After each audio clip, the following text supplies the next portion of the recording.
উচ্চতৰ মাধ্যমিক বিদ্যালয় ইউটিউব চেনেললৈ আমি সময় শিক্ষাৰ্থী আৰু শিক্ষানুৰাগী ব্যক্তিসকলক স্বাগতম জনাইছোঁ। আমি আৰম্ভ কৰিম দশম শ্ৰেণীৰ বিজ্ঞানৰ প্ৰথম চেপ্টাৰ ৰাসায়নিক বিক্ৰিয়া আৰু সমীকৰণ। আহক আমি পাঠ্য আৰম্ভ কৰোঁ।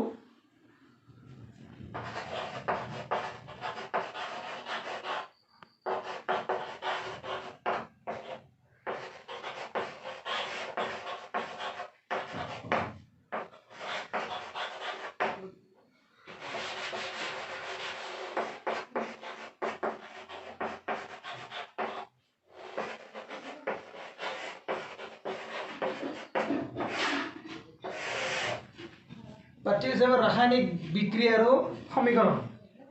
আমাৰ দৈনন্দিন জীৱনত আমি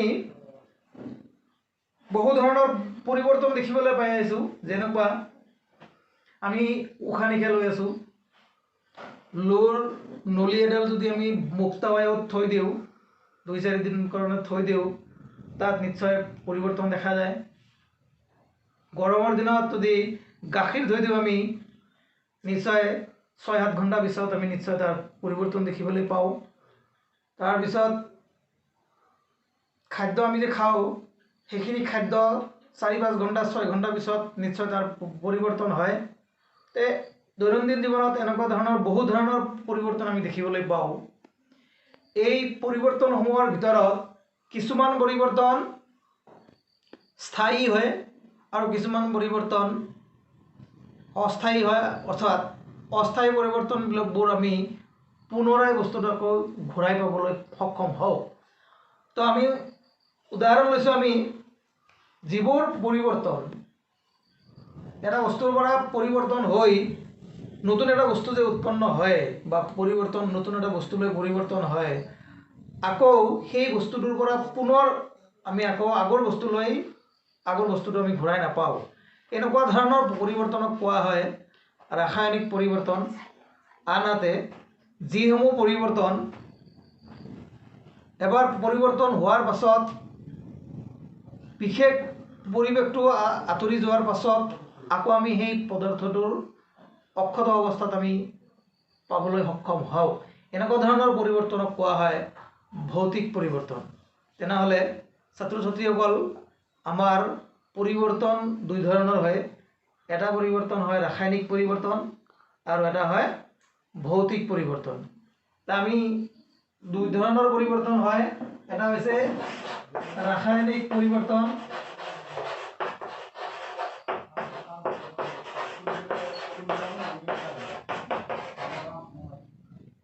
এই ৰাসায়নিক পৰিৱৰ্তনবোৰ হৈছে, আমি তাৰ উদাহৰণসমূহ হৈছে লোৰ গজাল এটা যদি মুক্তবায়ুত কিছুদিন থৈ দিয়া যায়, তাত মামৰে লাগে আৰু মামৰে লগাৰ পাছত মামৰখিনিৰ পৰা আমি আকৌ লোটো পাব নোৱাৰি। কাঠ এটুকুৰা জ্বলাই দিলে ছাই উৎপন্ন হয়, এই ছাইখিনিৰ পৰা আকৌ আমি বস্তুটো পাব নোৱাৰি। তেনেকুৱা ধৰণৰ উদাহৰণ হৈছে আমাৰ ৰাসায়নিক পৰিৱৰ্তনৰ উদাহৰণ। আৰু ভৌতিক পৰিৱৰ্তনৰ উদাহৰণ হৈছে 2 নম্বৰ হৈছে আমাৰ ভৌতিক পৰিৱৰ্তনৰ উদাহৰণ।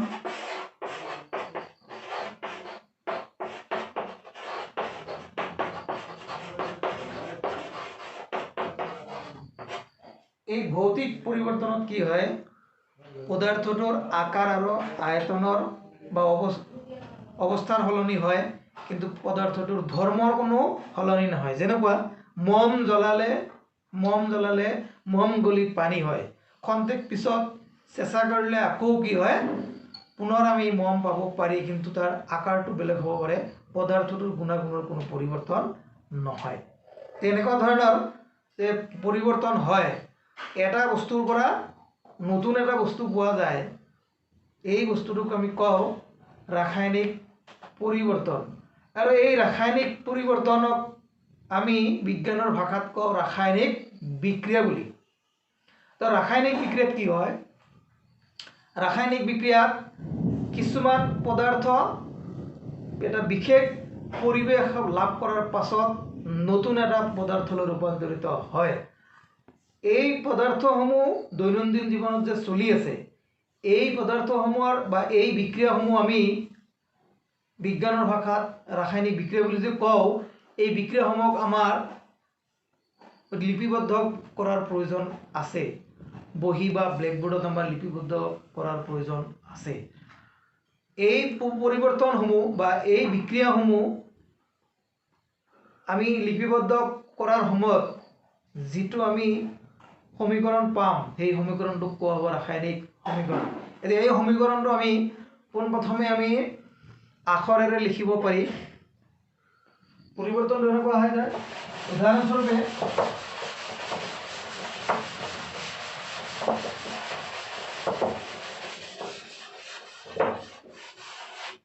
এই ৰাসায়নিক বিক্ৰিয়াবোৰ আমি বুজাবলৈ গোটেই বস্তুটোক আমি বুজাবলৈ বাক্য ব্যৱহাৰ কৰিব পাৰি। যেনেকুৱা লৌৰ গজাল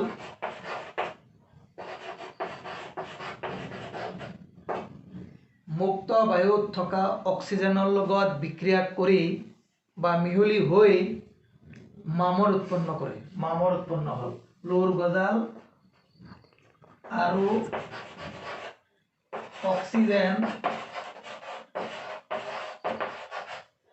অক্সিজেন গেছ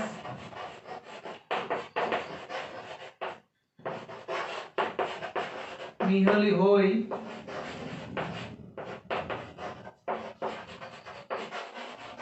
নতুন পদাৰ্থ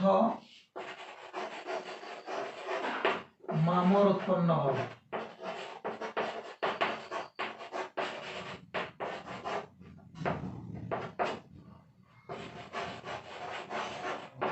মামৰৰ ৰাসায়নিক নাম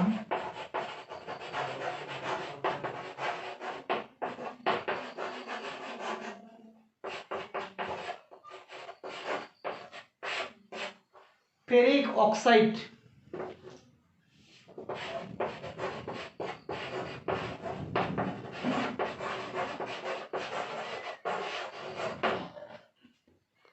এইখিনি শব্দ যে আমি এইকেইটা শব্দ মিলি এটা সেন্টেন্স উৎপন্ন হৈছে বা বাক্য হৈছে। এই বাক্যটোক লিখোঁতে বিক্ৰিয়াটো হৈছে কি, লৌ আৰু অক্সিজেনৰ লগত বিক্ৰিয়া হৈ মামৰ উৎপন্ন হৈছে। তেওঁ এই বিক্ৰিয়াটো আমি বাক্যৰে লিখিবলৈ হ'লে আমাৰ দুটা শাৰীৰ ওপৰত হৈছে এইটো ব্লেকবোৰ্ডত। তেনেহ'লে এইটো লিখাতে সময়ৰ প্ৰয়োজন বেছি হৈছে।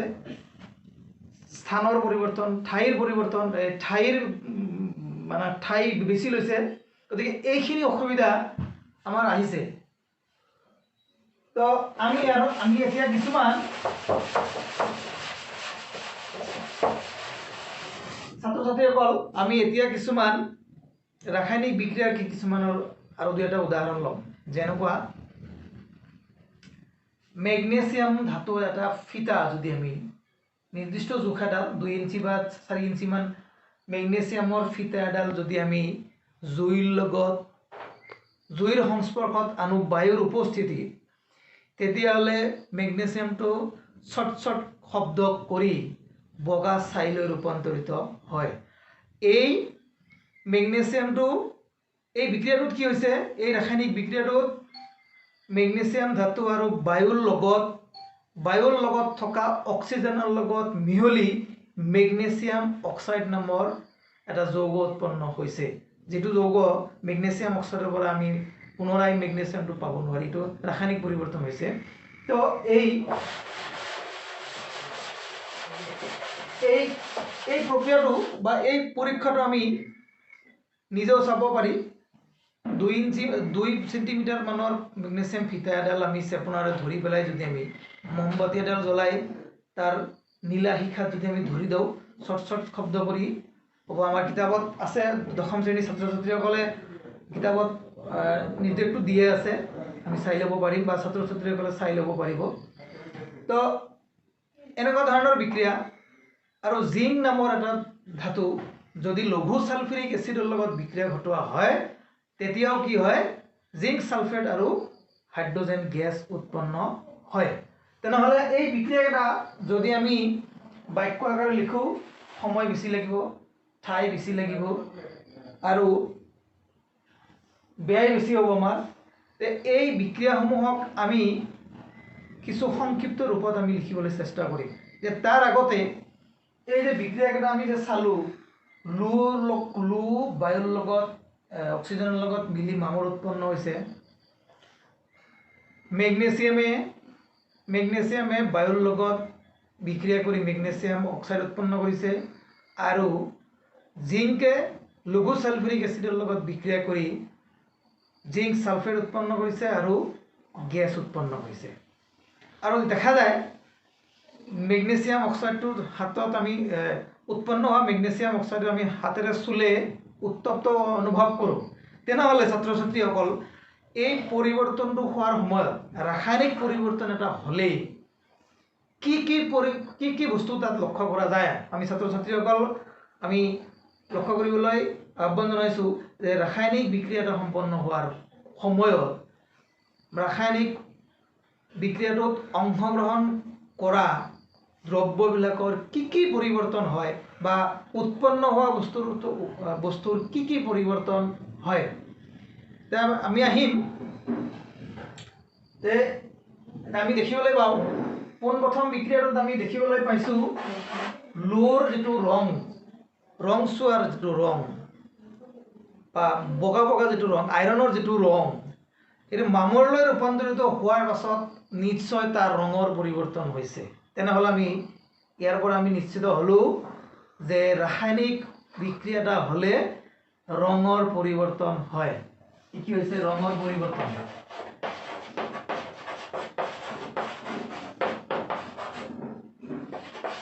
এতিয়া 2 নম্বৰ বিক্ৰিয়াটোত আমি দেখিবলৈ পাইছোঁ মেগনেছিয়াম যেতিয়া বায়ুৰ লগত বিক্ৰিয়া হৈছিল, যেতিয়া মেগনেছিয়াম অক্সাইড উৎপন্ন হৈছিল, তেতিয়া মেগনেছিয়াম অক্সাইডবোৰ বহুত উত্তপ্ত আছিল। তাৰমানে ইয়াৰ পৰা বুজা গ'ল যে ৰাসায়নিক বিক্ৰিয়া এটাত উষ্ণতাৰ পৰিৱৰ্তন হয়।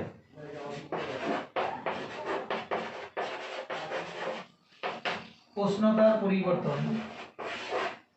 3 নম্বৰ বিক্ৰিয়াটোত আমি দেখিবলৈ পাইছোঁ যে জিংকে লঘু সালফিউৰিক এসিডৰ লগত বিক্ৰিয়া ঘটাৰ পাছত জিংক সালফেট উৎপন্ন হোৱাৰ লগে লগে তাত এবিধ গেছ উৎপন্ন হৈছে। এই গেছটো হৈছে হাইড্ৰোজেন গেছ।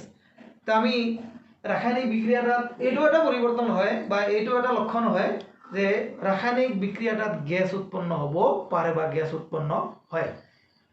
গেছৰ উৎপন্ন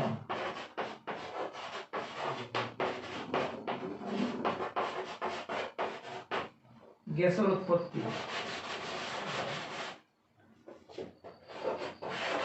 4 নম্বৰ এটা পৰিৱৰ্তন আমি দেখিবলৈ পাওঁ, এটা গুণ আমি দেখিবলৈ পাওঁ, এইটো হৈছে কি অৱস্থাৰ পৰিৱৰ্তন হয়। ৰাসায়নিক বিক্ৰিয়া এটা পদাৰ্থবোৰৰ অৱস্থাৰ পৰিৱৰ্তন হয়। জিংকটো আছিল গোটা, জিংকটো কি হৈছে সালফিউৰিক এসিডৰ লগত বিক্ৰিয়া ঘটাৰ পাছত জিংকটো অদৃশ্য হৈ গৈছে, অৰ্থাৎ তাৰ অৱস্থাটো জুলীয়া হৈছে। এতিয়া এই 4টা বস্তু আমাৰ অৱস্থাৰ পৰিৱৰ্তন।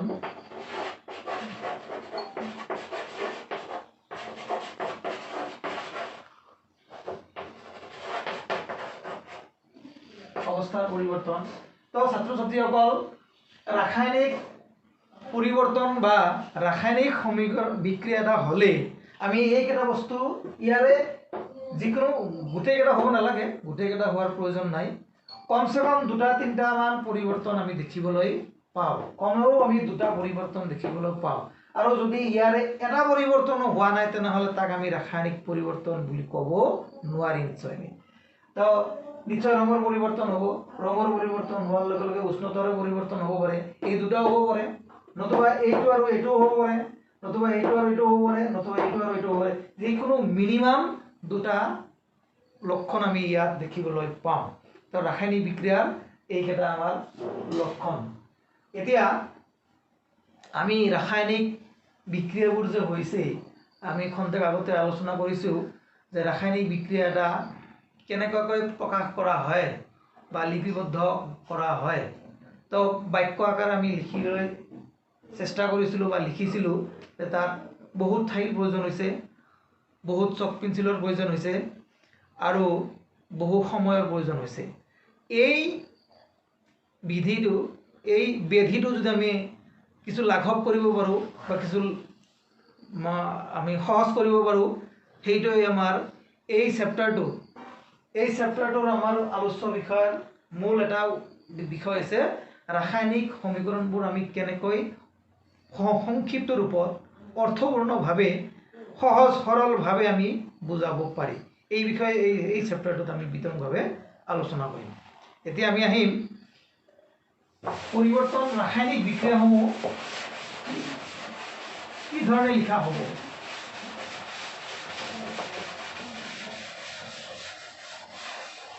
ৰাসায়নিক বিক্ৰিয়া এটা যেতিয়া আমি লিখিম, বাক্যৰ দ্বাৰাই লিখোঁ আমি বা যেনেকৈ আমি লিখোঁ, ৰাসায়নিক বিক্ৰিয়া এটা বা লিখিত ৰূপ দিলেই তাক কোৱা হয় ৰাসায়নিক সমীকৰণ।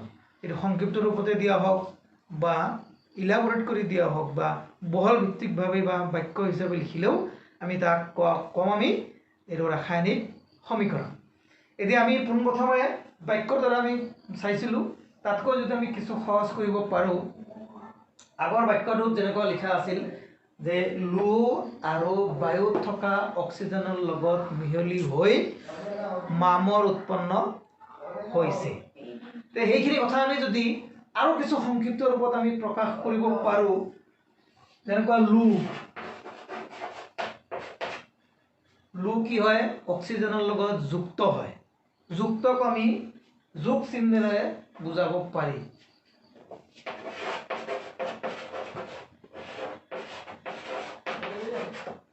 এতিয়া এই বস্তু দুটা বা এই পদাৰ্থ দুটা বিক্ৰিয়াৰ আগত আছিল, পৃথকে আছিল, এইবাৰ সংযোজন হ'ব। এই পদাৰ্থ দুটাক কোৱা হয়, এই সমীকৰণটোৰ বা এই বিক্ৰিয়াটোৰ বিক্ৰিয়ক পদাৰ্থ। ছাত্ৰ ছাত্ৰীসকল লক্ষ্য কৰিব লাগিব যে এই যি দুটা পদাৰ্থ মিলি বিক্ৰিয়াটো হ'বলৈ আৰম্ভ কৰিছে বা বিক্ৰিয়াটো হ'ব গৈ আছে, সেই পদাৰ্থ দুটাক কোৱা হয় বিক্ৰিয়ক পদাৰ্থ। এতিয়া এই পদাৰ্থ দুটা মিলি পেলাই যি নতুন পদাৰ্থ এটা উৎপন্ন হোৱা পদাৰ্থটো হৈছে মামৰ। অৰ্থাৎ আমি যদি তাক ৰাসায়নিক নামটো লিখোঁ, তেনেহ'লে কি হ'ব,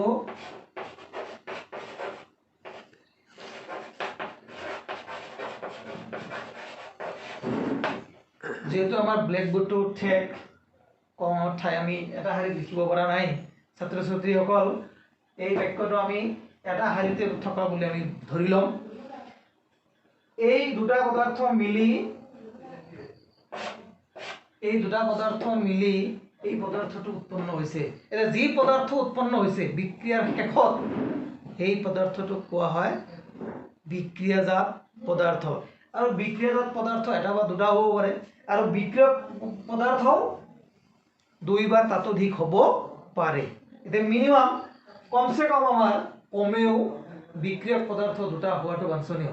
অকলে কোনো পদাৰ্থই ৰাসায়নিক বিক্ৰিয়া নহয় বা ৰাসায়নিক পৰিৱৰ্তন নহয়। নিশ্চয় অন্য কোনো এটা প্ৰকৃতিৰ অন্য কোনো এটা পদাৰ্থ বা মৌল বা যৌগৰ লগত নিশ্চয় যুক্ত হ'ব লাগিব, অন্যথাই অকলে কেতিয়াও বিক্ৰিয়া নকৰে।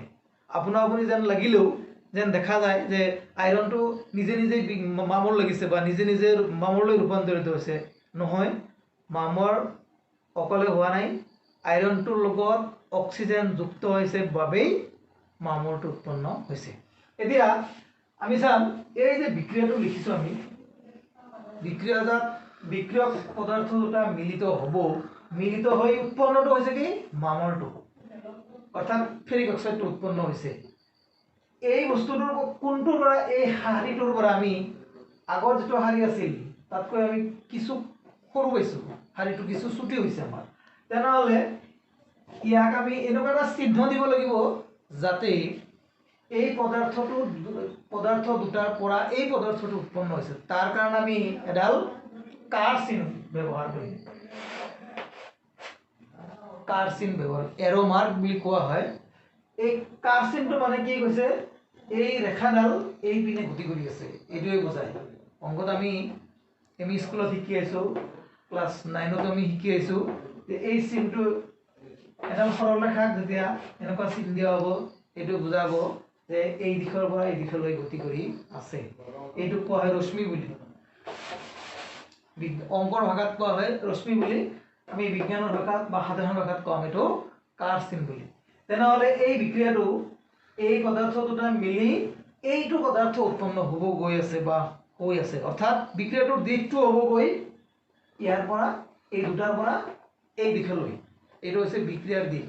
এটা ৰাসায়নিক বিক্ৰিয়া এটাৰ নিশ্চয় দিশ থাকে, নিশ্চয় দিশ থাকে, আৰু দিশটো থকাৰ কাৰণেই ৰাসায়নিক বিক্ৰিয়াটাক কাৰ চিনেৰে বুজোৱা হয়। তেনেহ'লে আমি এই বিক্ৰিয়াটোৰ পৰা ছাত্ৰ ছাত্ৰীসকল এই বিক্ৰিয়াটোৰ পৰা আমি কিছু বস্তু আমি ছুটি কৰিছোঁ, কিন্তু আমাৰ অৰ্থটো কিন্তু একেই আছে, অৰ্থৰ কোনো সলনি হৈছে নিশ্চয় হোৱা নাই। এই বিক্ৰিয়াটো যে মামৰ উৎপন্ন হৈছে, এই বিক্ৰিয়াটো বুজাইছে, সুন্দৰকৈ বুজাইছে যে এইটো আৰু এইটো গ্লু আৰু অক্সিজেন মিলি মামৰ উৎপন্ন হৈছে, আৰু মামৰটো উৎপন্ন হ'ব গৈ আছে বা হৈ আছে সেইটোও বুজাইছে এই চিনডালে। তেনেহ'লে এইটোক আমি এইটো এটা শাৰীতে বুলি আমি ধৰি লৈছোঁ, যিহেতু ব্লেকবোৰ্ডটো সৰু। এই বিক্ৰিয়াটোক যেন আমি এটা ফাউণ্ডেশ্যন কৰিছোঁ, ঘৰটো বনোৱাৰ কাৰণে যিটো ফাউণ্ডেশ্যন কৰা হয়, যিটো ফ্ৰেম বনোৱা হয়, এইটো ফ্ৰেমৰ নিচিনা হৈছে নিশ্চয়। বিক্ৰিয়াটোৰ এটা ফ্ৰেম হৈছে, এই ফ্ৰেম সেইকাৰণে এই বিক্ৰিয়াটোক কোৱা হয় জকা অথবা স্কেলিটন বুলি কোৱা হয়। মানৱ শৰীৰত ভিতৰত কি আছে, সুৰক্ষা প্ৰদানৰ কাৰণে বা দেহটো আকাৰ দিয়াৰ কাৰণে ভিতৰত হাড়বিলাক আছে, হাড়বোৰ আছে। এই হাড়বোৰে আমাৰ মানুহটোক এটা নিশ্চয় আকাৰ দিছে, তাৰ ওপৰত মাংস পেশী আছে, তাৰ ওপৰত ছাল আছে, তাৰ ভিতৰত কিছু নাৰ্ভ আছে, ব্লাড ভেছেল আছে, যি আছে আছে। তেওঁ তাৰ কাৰণে এই হাড়টোক কোৱা হয়, একেলগে কোৱা হয় স্কেলিটন বুলি কোৱা হয়, অৰ্থাৎ জকা বুলি কোৱা হয়। তেনেহ'লে জকা আমি অকল মানুহৰ শৰীৰৰ পৰা যদি মাংস আৰু ছালখিনি এৰাই দিওঁ, তেনেহ'লে নিশ্চয় এটা হাড়ৰ স্তম্ভ পাওঁ আমি। হাড়টো যদি খোজকাঢ়ি যায় তেনেহ'লে ভূত বুলিব পাৰি আমি। তেনেহ'লে সেইটোকে কোৱা হয় স্কেলিটন বা জকা বুলি, অসমীয়াত জকা বুলি কোৱা হয়। তেনেহ'লে এই ৰাসায়নিক সমীকৰণটো, এই ৰাসায়নিক বিক্ৰিয়াটো, এইটো আমি জাষ্ট সাজটো বহাইছোঁ, সম্পূৰ্ণ হোৱা নাই। ঘৰটো মাত্ৰ ফ্ৰেমটো হৈছে, ঘৰটো হোৱা নাই, কালাৰ কৰা নাই, প্লাষ্টাৰ কৰা নাই, একো কৰা নাই, জাষ্ট বহাইছোঁ, এইটো এটা ফ্ৰেম হৈছে। সেইকাৰণে এই বিক্ৰিয়াটোক কোৱা হয় জকা ৰাসায়নিক বিক্ৰিয়া। মাত্ৰ আমি বুজি পাইছোঁ যে এই দুটা পদাৰ্থ মিলি এই নতুন পদাৰ্থটো উৎপন্ন হৈছে। তেনেহ'লে এই বিক্ৰিয়াটোক আমি যদি আৰু কিছু সংক্ষিপ্ত ৰূপত দিব পাৰিনে নাই, যেনেকুৱা এই সৰু ব্লেকবোৰ্ডটোত এটা শাৰীত আটা নাই, এটা শাৰীত যোৰা নাছিল, তেনেহ'লে এনেকুৱা আমি এটা ব্যৱস্থা পাম নেকি যে এই যিটো বিক্ৰিয়া আমি লিখিছোঁ, সমীকৰণটো লিখিছোঁ, এই সমীকৰণটো আৰু কিছু পৰিমাণে যদি আমি ছুটি কৰিব পাৰোঁ, তাৰ কিবা ৰাস্তা আছেনে নাই বা উপায় আছেনে নাই। তো আমি নৱম শ্ৰেণীত বা 7-8ৰ পৰা আমি শিকি আহিছোঁ মৌল চিহ্ন, পৰমাণুৰ চিহ্ন, যেনেকুৱা অক্সিজেনৰ O, মেগনেছিয়ামৰ Mg, এলুমিনিয়ামৰ Al, ছডিয়ামৰ Na, হাইড্ৰজেনৰ H। গতিকে ফুল নামটো নিলিখি আমি সংক্ষিপ্ত ৰূপত মৌলবিলাকৰ বা পৰমাণুবিলাকৰ আমি চিহ্ন ব্যৱহাৰ কৰিব পাৰোঁ। এতিয়া আইৰণৰ চিহ্ন আমি নিশ্চয় জানো Fe, অক্সিজেনৰ চিহ্ন আমি নিশ্চয় জানো O। এতিয়া ফেৰিক অক্সাইডৰ চিহ্ন আমি নিশ্চয় পাৰিম F3O4। নিশ্চয় ছাত্ৰ ছাত্ৰীসকল, নিশ্চয় এই বিক্ৰিয়াটোৱে, এই যিটো সমীকৰণ, এই সমীকৰণটোৱে এইখিনি কথাই বুজাইছে নিশ্চয়। যিমান দূৰ সম্ভৱ এই সমীকৰণটোৱে যিখিনি বুজাইছে, এই সমীকৰণটোৱে একেখিনিয়ে বুজাইছে, ইয়াত কোনো কম বুজোৱা যেন মোৰ অনুভৱ নহয়। এইটোৱে নিশ্চয় একেটাই বুজাইছে, কিন্তু আগতকৈ বহুত ঠাই কম লাগিছে, জাগা কম লাগিছে, সময় কম লাগিছে, বুজোৱাত কিন্তু কোনো অসুবিধা হোৱা নাই। তেনেহ'লে এই যিটো বিক্রিয়া ফাউন্ডেশন হয়ে গেল আমার ফ্রেমটো হয়ে গেল এই বিক্রিয়াটোক কম জকা রাসায়নিক বিক্রিয়া এতিয়া এই রাসায়নিক সমীকৰণটোত নিশ্চয় কিছু কম ডাটা বা কম তথ্য দিয়া আছে যেন অনুমান হয় কি কম তথ্য দিয়া আছে